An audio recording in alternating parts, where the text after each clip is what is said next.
এবার তার টেলিভিশন স্টার্টে আমরা ফিডব্যাককে দেখি সে ঘুমিয়েছিল, তার সামনে অ্যালান এসে তাকে মেডিসিন দেয়, সে মেডিসিনটি খেয়ে নেয়। এই গতকালের ঘটনাটা বলে, তুমি সব ইনফরমেশন পুলিশকে দিয়ে দিয়েছো। জিপ বলে, হ্যাঁ আমি সব পুলিশ স্টেশনে জমা করে দিয়েছি। জিপ বলে, কিন্তু আমার এটা বিশ্বাস হচ্ছে না যে চার্লির কার্ডটাকে ডিন নষ্ট করেছে। অ্যালান জিজ্ঞেস করে, তাহলে কি তুমি অন্য কিছু খুঁজে পেয়েছো যা টনির সাথে কানেক্ট করে? জিপ বলে, না, কিন্তু আমি একটা ফোন নম্বর পেয়েছিলাম ডিন যার সাথে লাস্টবার কথা বলেছিল, কিন্তু এটাতে আমরা টনির আইডেন্টিটি খুঁজে পাবো না। এতক্ষণে তো ওরা নিজের ফোন নম্বরও চেঞ্জ করে নিয়েছে। তখন অ্যালান রেগে গিয়ে বলে, আমরা ওকে হারাবো কি করে? আমরা অনেক চেষ্টা করছি, কিন্তু ওই স্পাইটাকে আমরা ধরতে পারছি না। আমি এমন চাই না যে আমাদের টিমের সাথে এমন আবার হোক।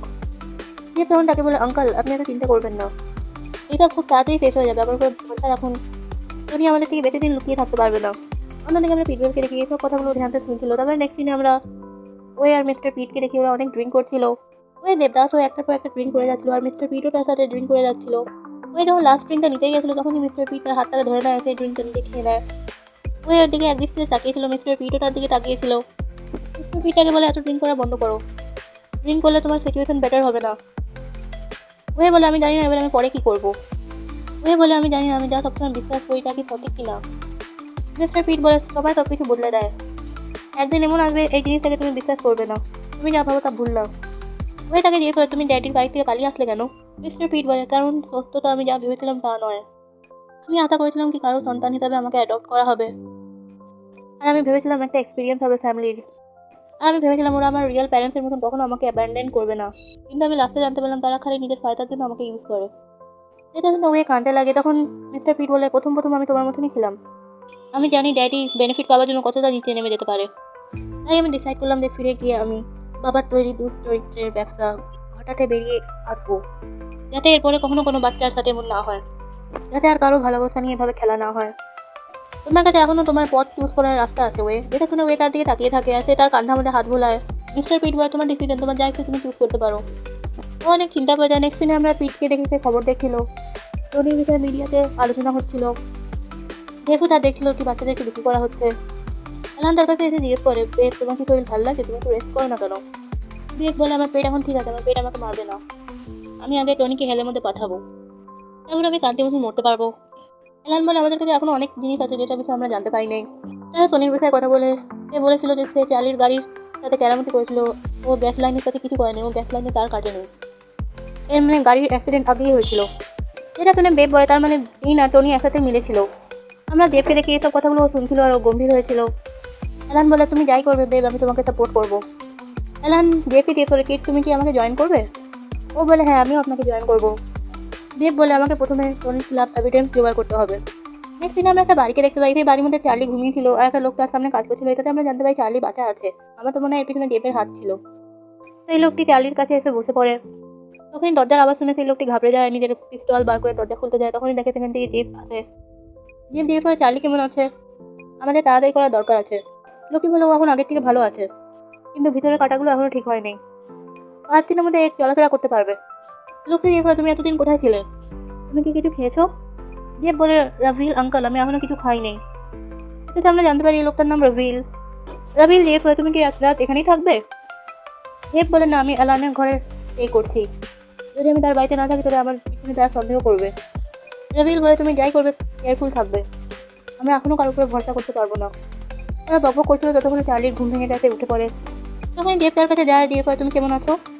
চার্লি বলে, আমি এখনো মরি নাই। এখন পরিস্থিতি কেমন চলছে ওইদিকে? দেব বলে, সব কিছু প্ল্যানের অনুসার চলছে, ড্যাডি রেগে গেছে যে তুমি মরে গেছো, আর সে কেনটাকে পাঠিয়েছে একটা আলফাকে খোঁজার জন্য। আর আমরা এটা জানতে পারলাম যে আমাদের টিমের মধ্যে যে সোনি ছিল সে একটা স্পাই ছিল। এখন সবাই অ্যালানের ঘরের মধ্যেই আশ্রয় নিয়েছে। নর্থ, সোনিক, পিটবেব, আমি আর কিম, আমরা সবাই এখন অ্যালানের ঘরের মধ্যেই আছি। চার্লি বলে, ওরা এখন কি করবে? তোমার মৃত্যুকে নিয়ে সবাই মাতম বানাচ্ছে, স্পেশালি বেব। চার্লি জিজ্ঞেস করে, বেব কি খুব স্যাড? বেব বলে, তুমি তার চোখের সামনেই মারা গেছো, ও বেলা চিন্তা না করে কি করে থাকবে, ও খুব স্যাড হয়ে গেছে, ওকে এইসব অ্যাকসেপ্ট করার জন্য অনেক টাইম লাগবে। আমি জানি এটাতে তুমিও দুঃখ পেয়েছো, কিন্তু এইসব ভুলবে না যে এইসব প্ল্যান তুমি বানিয়েছিলে। তুমি পিটবেবকে জানো সে কেমন। তারপর জেব তাকে তার চশমা দেয়। চার্লি সেই চশমাটাকে পরে নেয়। প্ল্যানের অনুসারে কিম আর সবাই বেঁচে গেছে। এটাতে আমরা ফ্ল্যাশব্যাকের সিন দেখি, যেখানে চার্লি তাকে বোঝাচ্ছিল আমরা কিছুই ভুল করছি না। চার্লি তাকে বলছিল, আমি তোমার উপরে রিলে করছি। জেব আমাদেরকে বলে, আমি সেই ব্যক্তি যে চার্লির গাড়ির সাথে কেরামতি করে তার গাড়িকে অ্যাক্সিডেন্ট করিয়ে দিয়েছিলাম। আর এই সব কথাগুলো সে গিয়ে টনিকে বলে। ও প্ল্যান বানিয়েছিল চার্লির মিথ্যে মরার, ঘটনা টনিকে সাজিয়ে বলবে। জেফ টনিকে মিথ্যা কথা বলে এটাই একটা লাস্ট উপায় আছে, আমি চার্লিকে ঘরে আনতে পারবো। টনি তাকে জিজ্ঞেস করে তুমি কি করে শিওর যে এইসব প্ল্যান অনুসার কাজ করবে? জেফ তাকে বলে দেয় তোমার প্ল্যান অনুসারে তুমি কাজ করতে পারো, অনেক টাইম লাগবে যাতে আপনি আমার উপরে বিশ্বাস করতে পারেন।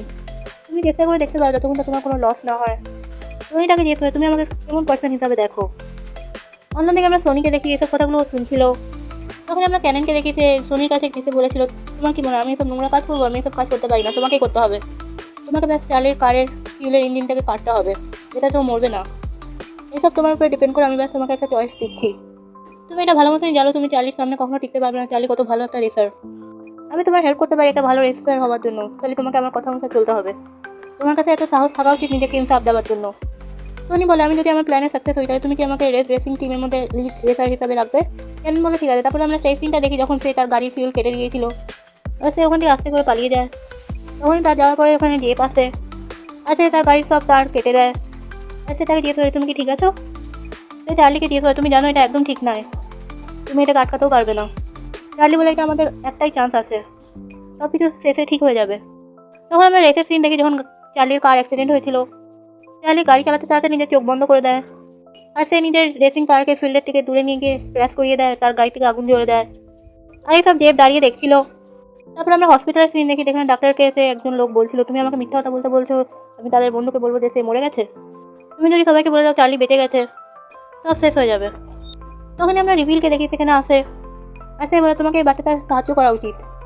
যদি তুমি এদের এখন সাহায্য না করো তাহলে তারা বাচ্চাদেরকে বিক্রি করে আবার তাদেরকে মানি মেকিং টুল বানিয়ে দেবে আর তারা সব বাচ্চাদের লাইফকে হেলের মতন বানিয়ে দেবে, স্পেশালি চার্লির লাইফকে তারা হেল বানিয়ে দেবে। আমি একবার নিজের মিস্টেক করে পস্তাচ্ছি, আমার উপর ভরসা করো, এইসব কাজে আমরা বাচ্চাগুলোর লাইফ ভালো বানাতে পারবো। আমরা রবিলকে দেখে সে বলেছিলাম আমি যে পাস্টে যেই মিস্টেকটা করেছিলাম আমি চাই না যে সেই মিস্টেকটা প্রেজেন্টের মধ্যে আমি আবার করি। আমি আমার প্রিয়জনকে হারিয়েছিলাম, এবার আমি এখন তাকে আবার ফেরত পেতে চাই। আমার মনে হচ্ছে পিটবেপের কথা বলছে, আমার তো মনে হয় সেই তার বাবা। যাই হোক সে তাকে যেভাবে সেভাবে করে কনভিন্স করে নেয়। তারপরে আমরা হসপিটালে দেখি সেই ডক্টরটা চার্লির দিকে এক দৃষ্টিতে তাকিয়েছিল।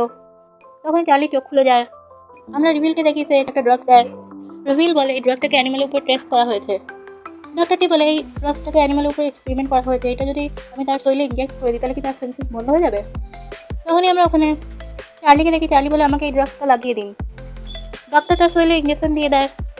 ওই ইঞ্জেকশনটা আস্তে আস্তে কাজ করতে লাগে, তার পালস কাজ করা বন্ধ হয়ে গেছিলো। এটাতে তাকে একটা মরা মানুষের মতন মনে হবে, কিন্তু সে জিন্দা ছিল। তখন আমরা চার্লিকে দেখেছি মরে যাওয়ার মতন পজিশন হয়ে গেছিলো। তখনই তাকে মুখে সাদা কাপড় ঢেকে তাকে হসপিটালের থেকে অ্যাম্বুলেন্সে করে নিয়ে যাওয়া হচ্ছিল। অ্যাম্বুলেন্সের মধ্যে রবিল বসেছিল আর তার মুখ থেকে সাদা কাপড়টা উঠিয়ে দেয়। সে তাকে আবার একটা ইঞ্জেকশন দেয়। সে চার্লির হার্টবিট চেক করে, সে জিন্দা ছিল। চার্লি নিজের চোখ খোলে। তারপর আমরা প্রেজেন্সের সিনে আসি আর আমরা জেবকে দেখি সে দরজার ধারে দাঁড়িয়েছিল। তার কাছে চার্লি আসে। চার্লি ঠিক মতন চলতে পারছিল না, জেব তাকে সাহারা দেয়। চার্লি অনেক জল খিদা পেয়েছিল, সে জুস খেতে লাগে। তখন জেব তাকে জিজ্ঞেস করে তোমার যদি খিদা পেয়েছে আমি তোমার জন্য কিছু বানিয়ে দেবো? চার্লি বলে না আমার পেট ভরা আছে। চার্লি বলে আমার প্রোটিনের দরকার আমার বডিকে হিল করার জন্য। আমার বিশ্বাস হচ্ছে না এই ড্রাগসের এক্সপেরিমেন্টটা অ্যাকচুয়ালি কাজ করলো। সে বলে আমার কাছে এখন আর কোনো সেন্স নেই, আমি অনেক ফ্রি মনে করছি। জেব তাকে জিজ্ঞেস করে তোমার এখন কেমন ফিল হচ্ছে, এটা কি ভালো? চার্লি বলে হ্যাঁ। চার্লি বলে তুমি জানো ওই পাওয়ারটা আমাদের দুজনকে ফেস করে দিয়েছিল। জেব বলে তুমি যদি স্যাটিসফাইড থাকো তাহলে এটা ভালো। জেব বলে আমি জানি না তোমার শরীরে পয়জন এখনো গেছে কিনা। চার্লি তাকে বলে আমি কি ল্যাবেট ইঁদুর? এটা শুনে জেব হাসতে লাগে। জেব তাকে বলে যদি ইমার্জেন্সি না হতো আমি আর আঙ্কেল রবিল তোমার উপরে কখনো এই এক্সপেরিমেন্টটা করতাম না, কিন্তু তোমাকে চিন্তা করার কোনো দরকার নেই। বলছি কোনো একটা রাস্তা বার করে নেবে। তারা ড্রাগসের বিষয়ে কথা বলতে লাগে। চার্লি তাকে জিজ্ঞেস করে জেব তুমি আঙ্কেল রবিলের বিষয়ে কী করে জানতে পারলে? আমি ওর বিষয়ে জানি না কেন, আর ও আমাদের হেল্প করছে কেন? জেব বলে যখন আমি প্রথমবার ড্যাডির হাউস থেকে বেরিয়ে এসেছিলাম তখন আঙ্কেল রবিল আমাকে লুকাবার জন্য সাহায্য করেছিল। টনির লোকেরা আমাকে খুঁজে পায় নাই, আর আঙ্কেল রবিল ঠিক জানে যে টনি আমাদের সাথে কেমন ট্রিট করেছিল। আঙ্কেল আমাকে সবসময় ট্রেনিং দিয়েছে যাতে আমার ট্রু আইডেন্টিটি টনি খুঁজে না পায়। আমি আরেকটা বেবের মতনই বাচ্চা ছিলাম যে পালিয়ে এসেছিল, এটা মানে এটা ডেঞ্জারাস হবে আমার জন্য। চার্লি জিজ্ঞেস করে তার মানে আঙ্কেল আগের থেকে জানতো টনির বিষয়ে? আঙ্কেল আমাদের টিমে কিছু কাজ করাতে চায়। আমি চাই না যে টনি আমাদের উপরে আবার এক্সপেরিমেন্ট করুক আর আমাদের ফায়দা উঠাক। আমার মনে হয় আঙ্কেল কাউকে প্রোটেক্ট করতে চায় যে তার জন্য খুব বেশি ইম্পর্টেন্ট, জাস্ট লাইক ইউ। তখন চার্লি বলে তার মানে আমি আর তুমি আঙ্কেলের ল্যাবের এক্সপেরিমেন্টের ইঁদুরের মতন? যে বলে এটা কোনো ব্যাপার না। চার্লি বলে আমার কোনো প্রবলেম নেই যতক্ষণটা আমি এই সেন্স থেকে দূরে থাকি। আমি এটা পারবা করি না আমার কত ইঞ্জেকশন লাগবে, আমি একটা ল্যাবের ইঁদুর হিসাবে টেস্ট করার জন্য রেডি আছি। যেটা শুনে যে ফাঁসতে লাগে। যে বলে প্রথমে তো আমি ভেবেছিলাম তুমি এটা ডেয়ার করবে না যে আমি তোমার একটা ভলেন্টিয়ার, এটা টেম্পারি বা সারা জীবনের জন্য হতে পারে। আমি বাস এটাই উইশ করি যে আমাকে ফিউচারে যাতে এমন সিন আর না দেখতে হয়। চার্লি বলে, আমার উপরে যদি এই ড্রাগসটা কাজ করে তাহলে তোমার উপরেও কাজ করবে, তোমারও তোমার খাবার থেকে ছুটকারা পেয়ে যাবে তুমি। যে বলে, ঠিক আছে, তাহলে কি আমরা নর্মাল মানুষের মতন হ্যাপি ফ্যামিলি হতে পারবো? চার্লি হ্যাঁ বলে। আর ওরা দুজনে স্মাইল করছিল। তারপর আমরা রাতের সিন দেখি, অনেক রাত করে জেফ বাড়ি ফিরলো। ও বাড়ি ফিরে মেন দরজার মধ্যে অ্যালানকে দেখে, তার জন্য সে ওয়েট করছিল, সে বসেছিল। অ্যালান তাকে জিজ্ঞেস করে, তুমি সারা রাত কোথায় ছিলে, তুমি ঘরে আসো নেই কেন? জেফ বলে, আমি নিজের বাড়িতে যাই নাই, আমি আমার আঙ্কেলের বাড়িতে ছিলাম। অ্যালান জিজ্ঞেস করে, তুমি কোথায় গেছিলে? আমি তোমাকে কতবার ফোন করেছিলাম, তুমি আমার কলের অ্যান্সার দাও নেই। জেফ বলে, আমি ব্যাস একা থাকতে চাই আর কিছু ভাবতে চাই, তোমার ঘর অনেক গরম। জেফ বলে, আমার সনিক আর নটকে পছন্দ লাগে না, ওরা অনেক চিল্লাচিল্লি করে। তখন অ্যালান তাকে জিজ্ঞেস করে, আমি তোমাকে কতবার বলছি, তোমার যদি আমাকে কিছু বলা থাকে আমাকে ডাইরেক্ট এসে বলে দেবে। অ্যালান বলে, অ্যালানের ছেলে হওয়ার জন্য অ্যালানের ছেলের অধিকার ব্যবহার করতে হবে। জেফ তখন বলে, আমি এখনো তোমাকে ইয়েস বলিনি, আমি ভেবে দেখবো এই বিষয়ে। অ্যালান বলে, তুমি এসব জারি রাখবে আর তুমি একদিন এগ্রি করে যাবে। অ্যালান বলে, আমি ইতিমধ্যেই ভাবছি আমি কি এই পজিশনটা অন্য কাউকে দিয়ে দেবো। তখন অ্যালান জেফের ফেসের দিকে তাকায়, জেফের ফেসের 12টা বেজে আসলো। তখনই অ্যালান বলে, আমি তো ইয়ার্কি করছিলাম, আমি আমার লাইফে তোমার বিষয়ে ছাড়া আর কারো বিষয়ে ভাবি নাই, আমি সবসময় তোমার বিষয়ে ভেবে যাই। তখন জেফ বলে, কিন্তু কিছু কিছু সময় আমার মনে হয় না যে আমি তোমার জন্য একটা ভালো পার্সন। অ্যালান বলে, এটা সত্যি না? যদি আমি বলি তুমি আমার জন্য একদম পারফেক্ট, আমি যাই চুজ করবো আমি পরে রিগ্রেট ফিল করবো না। যে বলে, আমি চাই না যে তুমি স্যাড ফিল করো, তো এইসব জিনিসকে আস্তে আস্তে বন্ধ করে দাও। আর এটি বলে ওখান দিয়ে সোজা চলে যায়। আর বেচারা অ্যালান চুপচাপ ওকে দেখতে থাকে আর বলে, যে আমার কথা একবার শোনো। যে ওকে ইগনোর করে সোজা সিঁড়ি দিয়ে উপরে উঠে যায়। আর অ্যালান নিজেকে বলে, আজকালকার যুগের বাচ্চারা এত জিদ্দি কেন হয়ে গেছে। আমি যখন তাকে বয়ফ্রেন্ড হওয়ার জন্য জিজ্ঞেস করলাম, সে কখনো অ্যাগ্রি করলো না। তারপর আমরা সকালে